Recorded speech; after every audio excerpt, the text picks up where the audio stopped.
Assyria, where the fury of heaven struck the rise and fall of God's Scourge. The year is 701 BC. A massive army surrounds the walls of Jerusalem. 185,000 soldiers, according to ancient sources. The greatest military force the ancient world has ever seen. At their head stands Sennacherib, king of Assyria, ruler of an empire stretching from the Persian Gulf to the borders of Egypt. He has already destroyed 46 fortified cities in Judah. He has deported hundreds of thousands. He has impaled rebel leaders on stakes outside their own gates. Now he wants Jerusalem. Inside the city, King Hezekiah prepares for the end. His treasury is empty. He has already stripped gold from the temple doors to pay tribute. His allies have abandoned him. His army is hopelessly outmatched. And then something happens. Something that ancient sources, Assyrian and biblical alike, struggle to explain. By morning, the Assyrian army is gone. Sennacherib retreats to Nineveh and never returns. What happened that night outside Jerusalem? Why did the unstoppable Assyrian war machine suddenly stop? To understand, we need to go back to the rise of history's first true empire of terror, the Assyrian homeland. The Assyrians emerged from a small region along the upper Tigris River in what is now northern Iraq. Their original city, Ashur, gave them their name and their god, for in Assyria, city, deity, and nation were one. For centuries, they were minor players in Mesopotamian politics. The Babylonians looked down on them as provincial upstarts. The Egyptians barely knew they existed. The great empires of the Bronze Age, the Hittites, the Egyptians, the Mycenaeans, dominated the ancient world. Then came the Bronze Age collapse. Around 1200 BC, the interconnected world of the late Bronze Age disintegrated. The Hittite Empire vanished. Egypt retreated within its borders. Mycenaean Greece fell into a dark age. Trade networks collapsed. Cities burned. From this chaos, the Assyrians emerged transformed. They had iron. While other civilizations clung to bronze, the Assyrians mastered ironworking on an industrial scale. Iron weapons, iron armor, iron tools to build siege engines that could crack any wall. They developed the first professional standing army in history, trained, equipped, and ready to fight year-round. And they developed something else, a calculated policy of terror. The Assyrian kings did not merely conquer, they annihilated. Their royal inscriptions, carved in stone and meant to last forever, boast of atrocities with chilling precision. I flayed the nobles and draped their skins over the walls. I cut off their hands and their fingers. I burned their adolescent boys and girls. I made a pillar of the living and a pillar of heads. This was not mindless cruelty. This was strategy. The Assyrians understood that terror, applied systematically, could break resistance before it began. Cities that surrendered immediately might be spared. Cities that resisted faced horrors beyond imagination. The message was clear: submit or die screaming. And so, kingdom after kingdom submitted. By the 9th century BC, Assyria dominated the Near East. By the 8th century, they had become something the world had never seen, a true superpower. Among the small kingdoms caught in Assyria's shadow were two related states in the Levant, Israel in the north and Judah in the south. Both traced their origins to the Hebrew patriarchs. Both worshipped Yahweh. Both would suffer at Assyrian hands, but with very different outcomes. Israel was the larger and wealthier of the two kingdoms. Its capital, Samaria, was a prosperous city controlling important trade routes. Its kings played the dangerous game of great power politics, sometimes allying with Egypt against Assyria, sometimes paying tribute to buy peace. In 722 BC, Israel's luck ran out. King Hoshea of Israel made a fatal miscalculation. He stopped paying tribute to Assyria and sent envoys to Egypt seeking an alliance. Shalmaneser, king of Assyria, marched south to punish this rebellion. He besieged Samaria for 3 years. Shalmaneser died during the siege. His successor, Sargon II, finished the job. When Samaria fell, Sargon did what the Assyrians did best.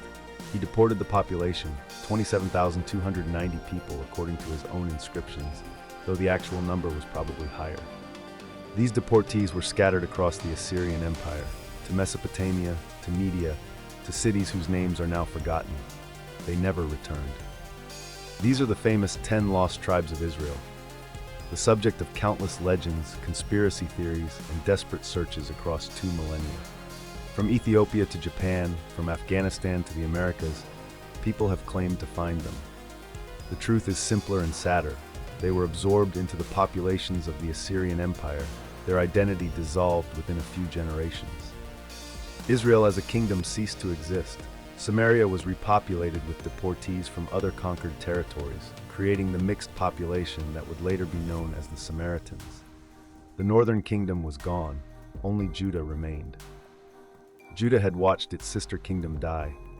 For 2 decades, its kings paid tribute to Assyria and kept their heads down. Then Hezekiah came to the throne. Hezekiah was a reformer and a nationalist.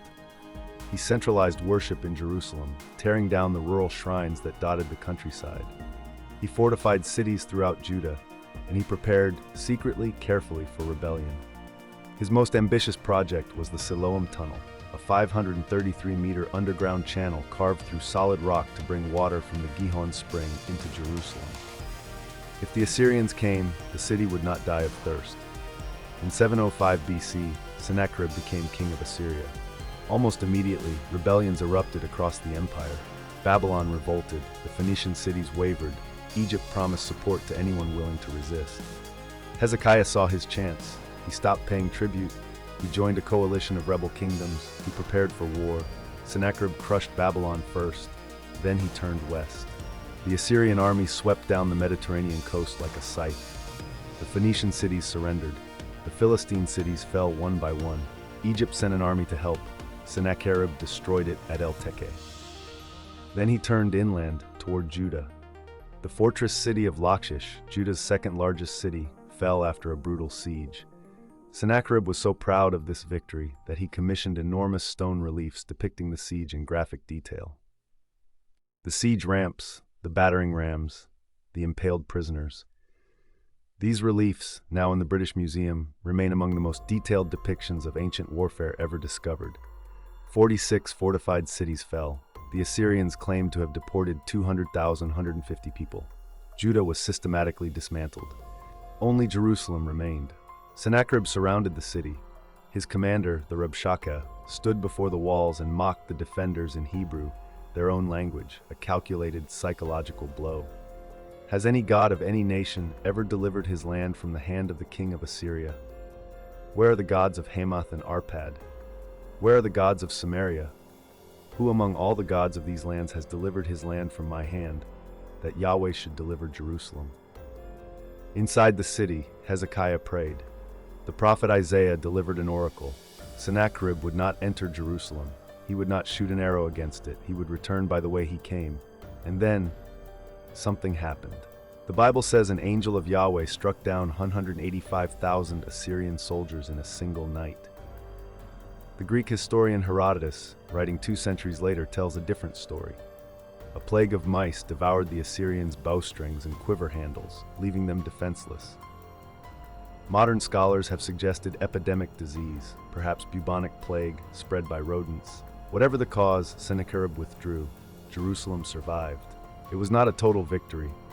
Judah was devastated, reduced to a rump state centered on Jerusalem. Hezekiah paid an enormous tribute. 30 talents of gold, 800 talents of silver, his own daughters sent to Sennacherib's harem. But the city stood, the temple stood, the Davidic dynasty continued, and in the Assyrian records there is a curious silence. Sennacherib boasts of besieging Hezekiah like a bird in a cage, but never claims to have taken Jerusalem.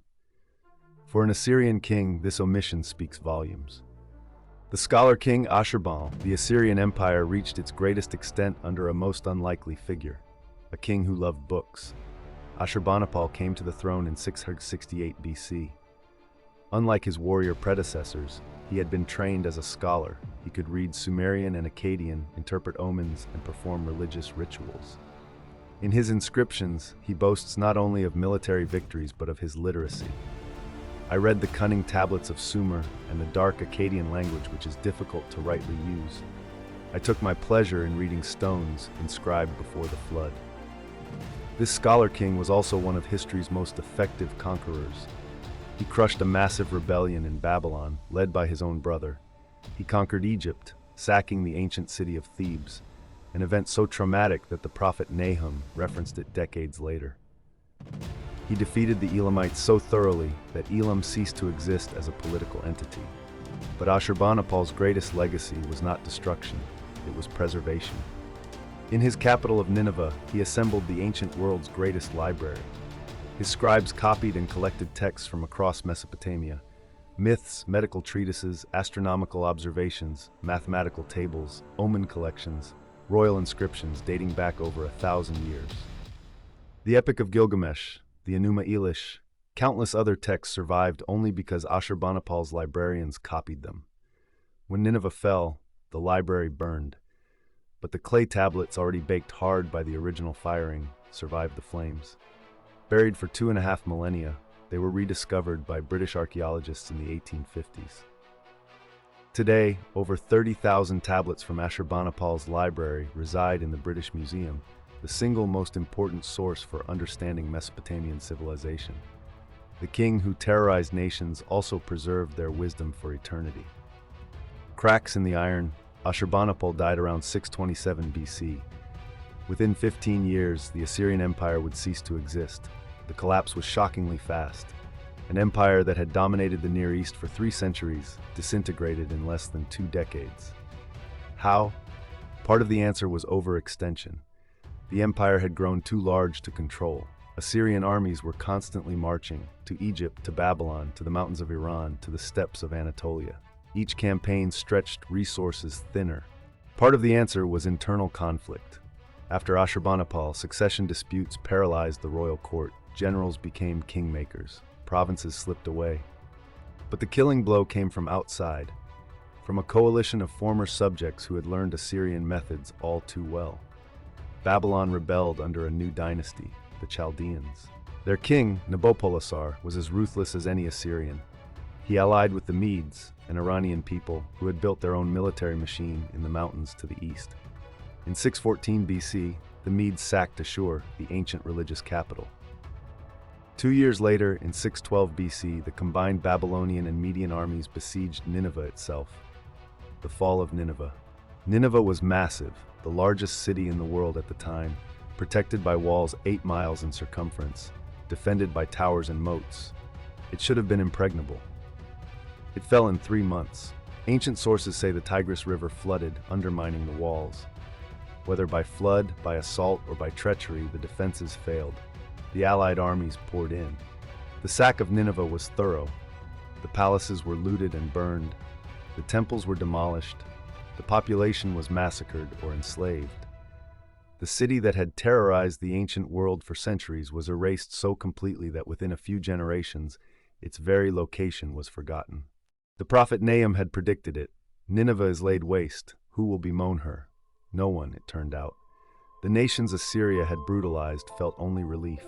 A remnant Assyrian army held out at Haran for a few more years, supported half-heartedly by Egypt, irony of ironies, since Egypt had suffered so greatly at Assyrian hands. By 609 BC, it was over. Assyria was gone. The survivors in Judah? The little kingdom that had survived Sennacherib outlasted the empire that had nearly destroyed it. When Assyria fell, Judah briefly dreamed of independence. King Josiah launched religious reforms and territorial expansion. But new empires were rising. Babylon under Nebuchadnezzar would eventually destroy Jerusalem in 586 BC, burning the temple and deporting the population. Yet even this catastrophe was not the end. The Jews maintained their identity in exile. They returned, they rebuilt, they survived. The Assyrians, who had erased so many nations from history, were themselves erased. Their language died, their cities crumbled to dust. Their very existence was forgotten until archaeologists rediscovered them in the 19th century. The people they had tried to destroy endured. The destroyers did not. Iron and memory. The Assyrian Empire was history's first superpower, and history's first lesson in the limits of power. They built the most effective military machine the ancient world had ever seen. They pioneered techniques of administration, propaganda, and terror that later empires would copy. They connected distant regions through roads, trade, and forced deportation. But they created no loyalty, only fear. And fear, it turned out, was not enough. When Assyria stumbled, there was no one to catch it. Every subject people rejoiced at its fall. The empire that had defined the Near East for 3 centuries vanished in less than 20 years, mourned by no one. Meanwhile, the small kingdom of Judah, besieged, devastated, reduced almost to nothing, survived. Its people endured exile and return. Its texts became scripture for billions. Its story became one of the foundational narratives of Western civilization. The Empire of Iron built monuments meant to last forever. Most are dust. The people they tried to destroy built something else, a story. And stories, it turns out, last longer than iron. Please like and subscribe to our channel for more similar stories.